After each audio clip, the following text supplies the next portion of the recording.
কিছু সঙ্গত কারণে হয়তো আহ, ফেরাটা হয়ে ওঠেনি এখনো, তবে সময় তো চলে এসছে মনে হয়। খালেদা জিয়া অত্যন্ত অসুস্থ। তিনি হাসপাতালে চিকিৎসা নিচ্ছেন। তারেক রহমান লন্ডনে অবস্থান করছেন।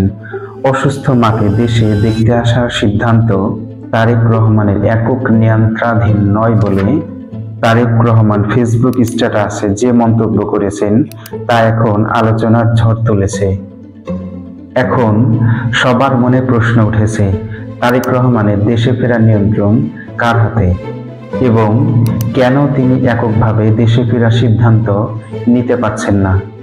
তথ্য ও সম্প্রচার উপদেষ্টা মোহাম্মদ মাহফুজ আলম বলেছেন, তারেক রহমানের দেশে ফেরার ক্ষেত্রে সরকারের দিক থেকে কোনো বাধা দেখছেন না। প্রধান উপদেষ্টার প্রেস সচিব শফিকুল আলম বলেছেন, তারেক রহমানের ফেরার ব্যাপারে সরকারের তরফ থেকে কোনো বিধিনিষেধ অথবা কোনো ধরনের আপত্তি নেই।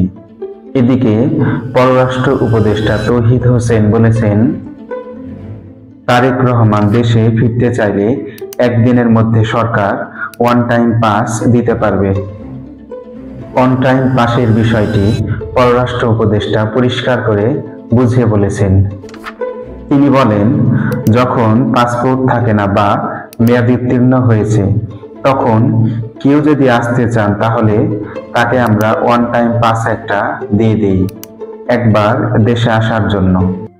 যদি তারেক রহমান দেশে আসতে চান সেক্ষেত্রে সরকারের তরফ থেকে সব ধরনের সহযোগিতা করা হবে, তা বলা হচ্ছে। তারেক রহমানের দেশে ফেরার নিয়ন্ত্রণ কার হাতে, কেন তিনি দেশে ফিরতে পারছেন না সেসব বিষয়ে বিএনপির তরফ থেকে কিছু বলা হয়নি।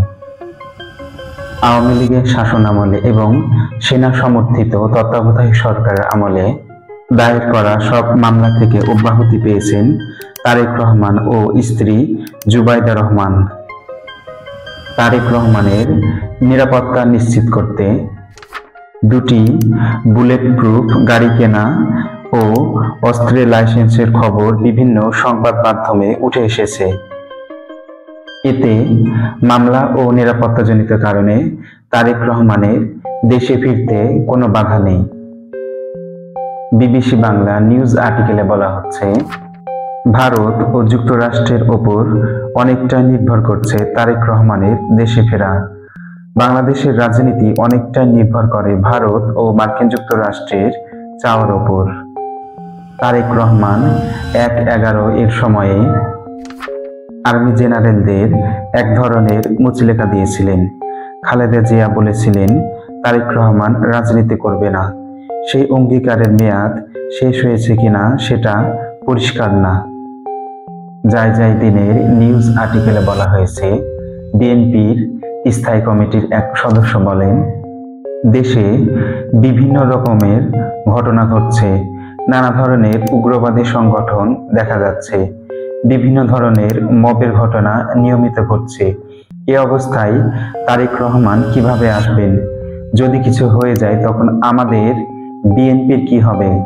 বাংলাদেশের আহাল ধরার মতো লোক তো এখন উনি একজনই। আমাদের তো হিসেবি হতে হবে, শুধু আবেগ দিয়ে করলে তো হবে না।